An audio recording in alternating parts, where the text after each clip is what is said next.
کون ہو تم اور اندھیرے میں میرے سرہانے کیوں کھڑے ہو؟ میں نے خوف سے کانپتی ہوئی آواز میں پوچھا۔ سیاہ چادر میں لپٹے اس وجود نے کوئی جواب نہیں دیا، بس ایک ٹھنڈی آہ بھری۔ میں پوچھ رہی ہوں کون ہو تم اور روز یہ کھانا یہاں کیوں رکھ جاتے ہو؟ میں نے زمین سے پتھر اٹھا کر دفاعی انداز میں کہا، تمہارا وہ سایہ جو تمہیں کبھی گرنے نہیں دے گا۔ ایک بھاری لیکن شفیق مردانہ آواز ابھری۔ اس سے پہلے کہ میں اس کا چہرہ دیکھ پاتی، وہ قدم پیچھے ہٹاتا ہوا قبرستان کی گہنی تاریکی میں غائب ہو گیا۔ میری سانسیں سینے میں اٹکی ہوئی تھیں اور دل کسی جنگلی کبوتر کی طرح پھڑک رہا تھا۔ یہ راز کیا تھا جو ان قبروں کے درمیان دفن تھا؟ میرا نام سعدیہ ہے۔ بدقسمتی سے بچپن میں ہی ماں باپ اس دنیا سے چلے گئے تھے۔ تمام رشتہ داروں کی ٹھوکریں کھاتے ہوئے پل بڑھ کر بڑی ہوئی تھی اور اپنی ماں کی خالہ کے گھر رہتی تھی۔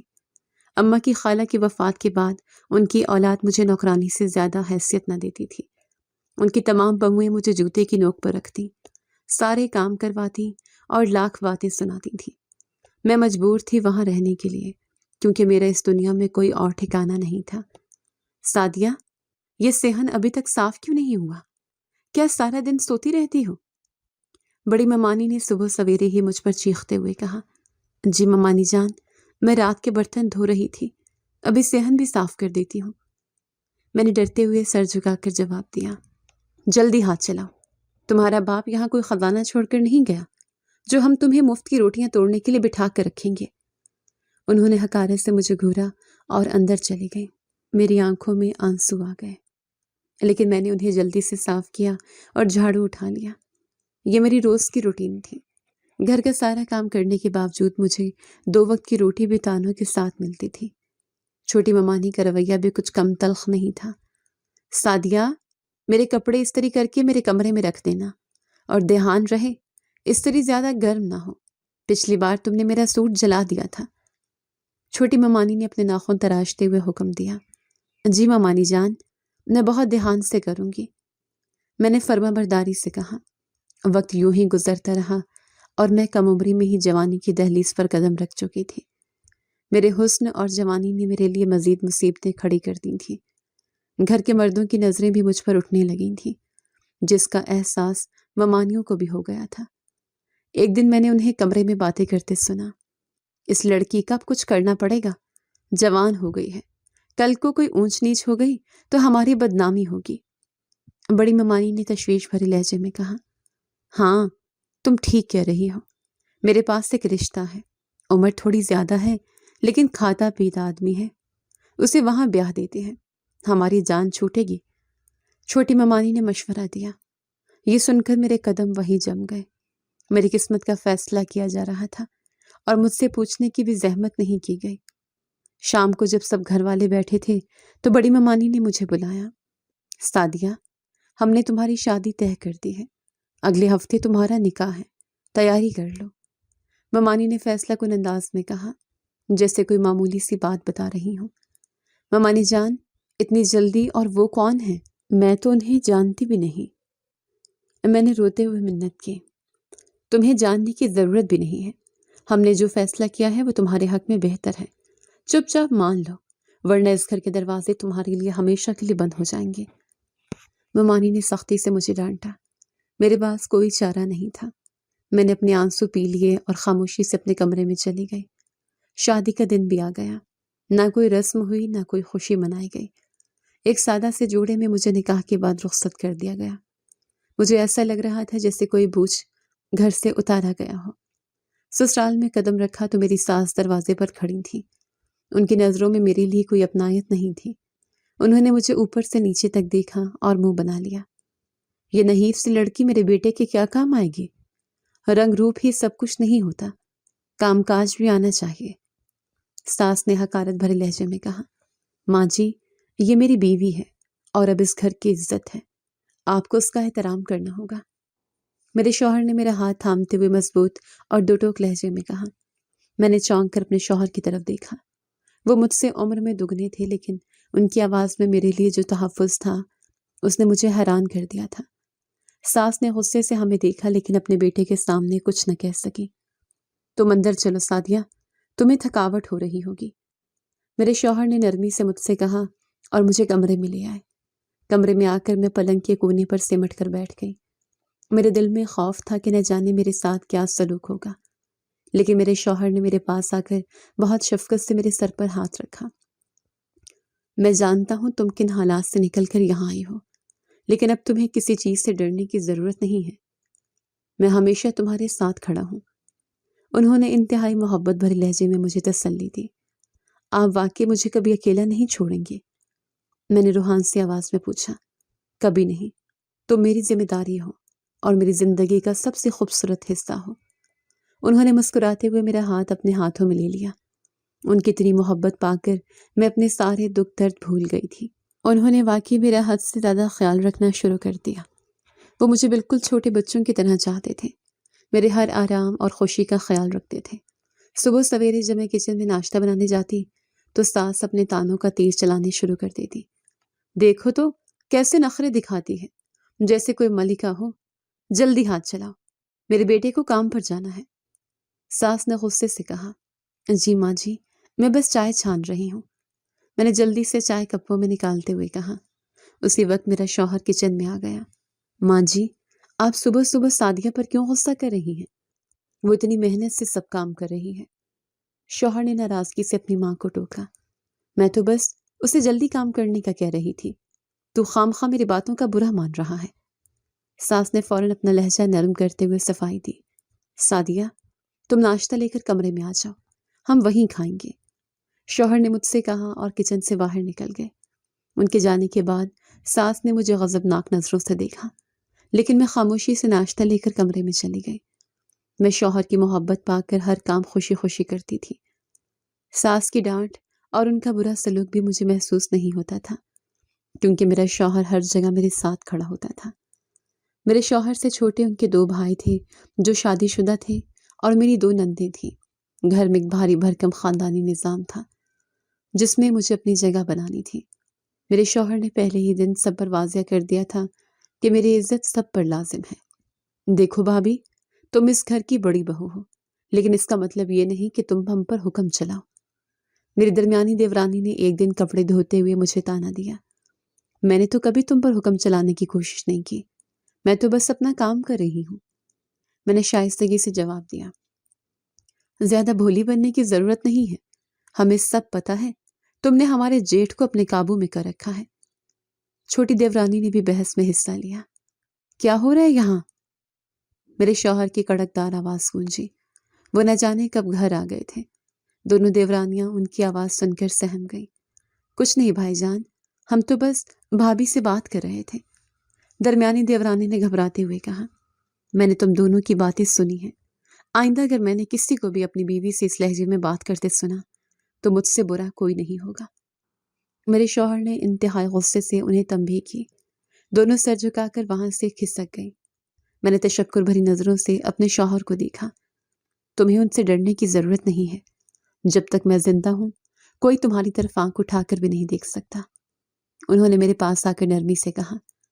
آپ میرے لیے سب سے لڑتے ہیں، مجھے ڈر لگتا ہے کہیں کوئی آپ سے ناراض نہ ہو جائے۔ میں نے فکر مندی سے کہا، میرے لیے تمہاری خوشی اور عزت سب سے زیادہ اہم ہے، باقی دنیا کی مجھے پرواہ نہیں۔ انہوں نے مسکراتے ہوئے جواب دیا۔ صرف ایک ساس کو میں پسند نہیں تھی، لیکن شوہر کے سامنے وہ بھی مجھ سے پیار محبت سے پیش آتی تھی۔ وقت کے ساتھ ساتھ میرا اور میرے شوہر کا رشتہ مزید گہرا ہوتا گیا۔ وہ بازار جاتے تو میرے لیے پسند کی چوڑیاں اور کپڑے لاتے۔ میری ساس یہ سب دیکھ کر جل بھن جاتی، لیکن شوہر کے خوف سے کچھ نہ کہتی۔ میں ان کی نظروں میں چھپی نفرت کو محسوس کر سکتی تھی، لیکن شوہر کی محبت کے حصار میں مجھے وہ نفرت بھی بے اثر لگتی تھی۔ بیٹا، تم اپنی کمائی اس لڑکی پر اڑا رہے ہو، کل کو کوئی ضرورت پڑ گئی تو کیا کرو گے؟ ساس نے ایک دن اکیلے میں اپنے بیٹے سے کہا۔ ماں جی، یہ میری بیوی ہے، اس پر خرچ نہیں کروں گا تو کس پر کروں گا؟ اور آپ پیسوں کی فکر نہ کریں، میں کافی کما لیتا ہوں۔ شوہر نے اطمینان سے جواب دیا۔ میں دروازے کے پیچھے کھڑی یہ سب سن رہی تھی، اور میرے دل میں اپنے شوہر کے لیے محبت مزید بڑھ گئی تھی۔ ہماری زندگی ایک خوبصورت خواب کی طرح گزر رہی تھی۔ میں نے ماضی کی تمام تلخیاں بھلا دی تھیں۔ مجھے لگتا تھا اب میری زندگی میں کبھی کوئی دکھ نہیں آئے گا، لیکن شاید قسمت میں زیادہ دیر کا سکھ نہیں لکھا تھا۔ قسمت ایک بار پھر مجھ سے میرا سب کچھ چھیننے کی تیاری کر رہی تھی۔ سردیوں کی ایک اداس صبح تھی۔ دھند نے پورے شہر کو اپنی لپیٹ میں لیا ہوا تھا۔ میرے شوہر تیار ہو کر ناشتے کی میز پر بیٹھے تھے۔ ان کے چہرے پر ایک عجیب سی تھکاوٹ تھی۔ آج آپ کی طبیعت کچھ ٹھیک نہیں لگ رہی، آپ آج کام پر نہ جائیں، آرام کر لیں۔ میں نے ان کے سامنے چائے کا کپ رکھتے ہوئے فکر مندی سے کہا، نہیں سعدیہ، آج ایک بہت ضروری کام ہے، مجھے جانا ہی ہوگا۔ تم فکر نہ کرو، میں دوپہر تک واپس آ جاؤں گا۔ انہوں نے چائے کا گھونٹ بھرتے ہوئے کہا، لیکن باہر دھند بہت زیادہ ہے، کم از کم تھوڑی دیر رک جائیں، دھند چھٹ جائے تو چلے جائیے گا۔ میں نے منت بھرے لہجے میں کہا۔ میری چھٹی حس مجھے کسی آنے والے خطرے سے آگاہ کر رہی تھی۔ تم بہت وہمی ہو گئی ہو سعدیہ، مجھے کچھ نہیں ہوگا، میں بس اپنا کام ختم کر کے سیدھا تمہارے پاس آؤں گا۔ انہوں نے مسکراتے ہوئے میرے گال پر ہلکی سی تھپکی دی اور کھڑے ہو گئے۔ وہ دروازے کی طرف بڑھے لیکن پھر اچانک رکے اور پلٹ کر میری طرف دیکھا۔ ان کی آنکھوں میں ایک عجیب سی چمک تھی جسے میں اس وقت سمجھ نہیں پائی۔ سعدیہ، اپنا خیال رکھنا۔ انہوں نے بس اتنا کہا اور دروازے سے باہر نکل گئے۔ مجھے کیا معلوم تھا کہ یہ ان کے آخری الفاظ ہوں گے، مجھے کیا معلوم تھا کہ وہ جا رہے ہیں تو اب کبھی واپس نہیں آئیں گے۔ میں دیر تک دروازے پر کھڑی ان کے جانے والے راستے کو دیکھتی رہی، یہاں تک کہ دھند نے انہیں مکمل طور پر اپنی لپیٹ میں لے لیا۔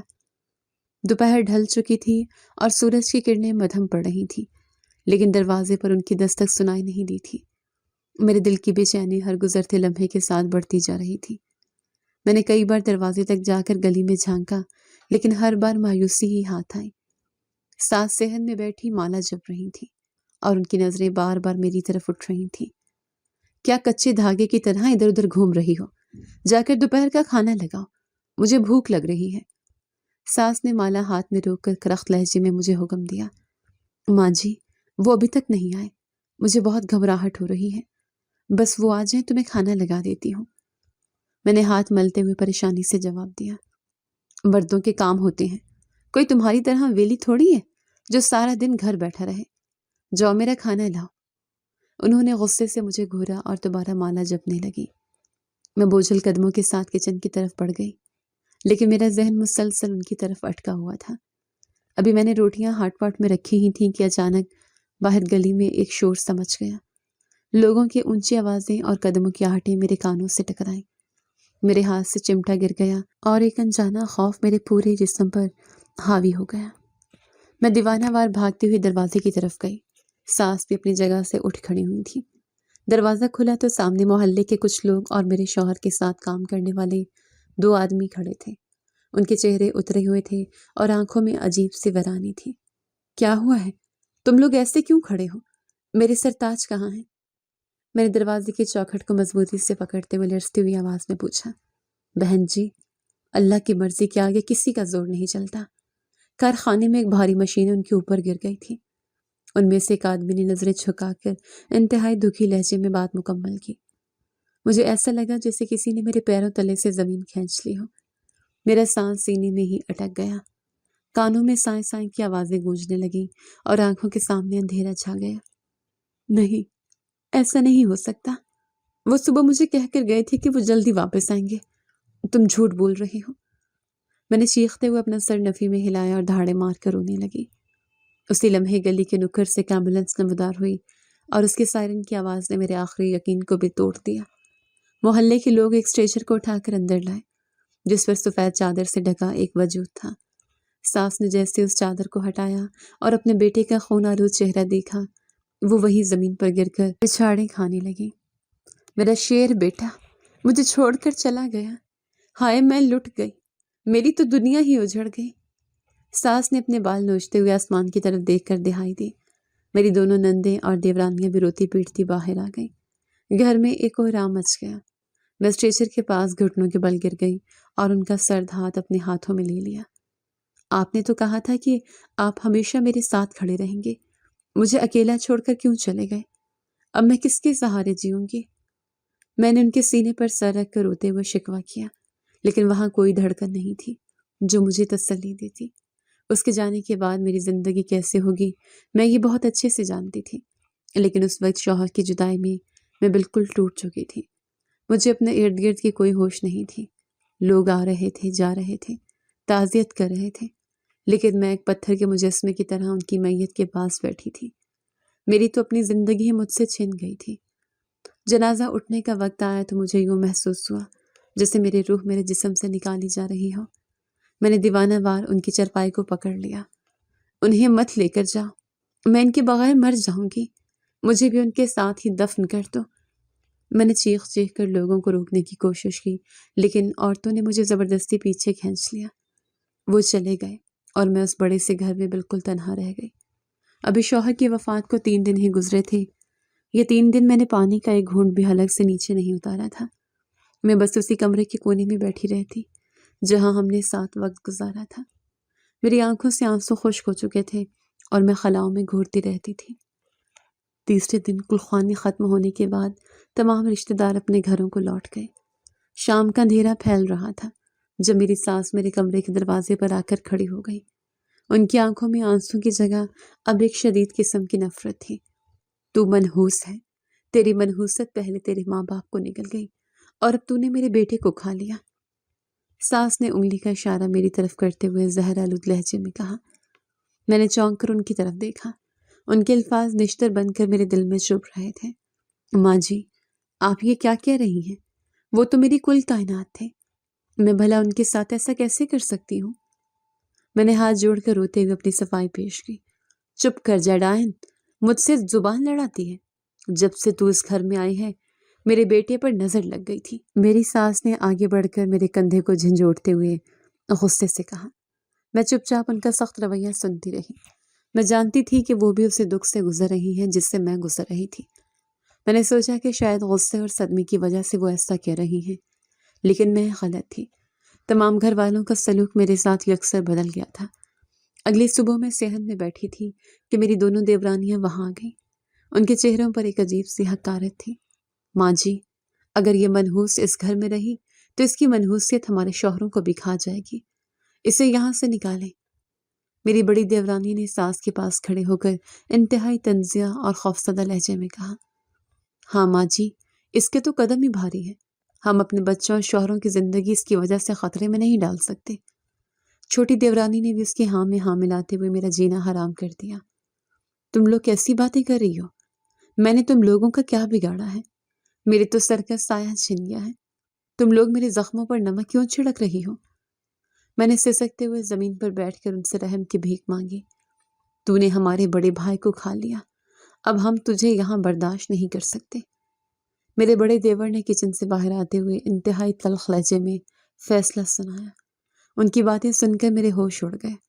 میں ابھی جوان اور خوبصورت تھی اور ابھی صرف 3 دن ہوئے تھے میرے شوہر کی وفات کو۔ میری تو عدت بھی شروع نہیں ہوئی تھی۔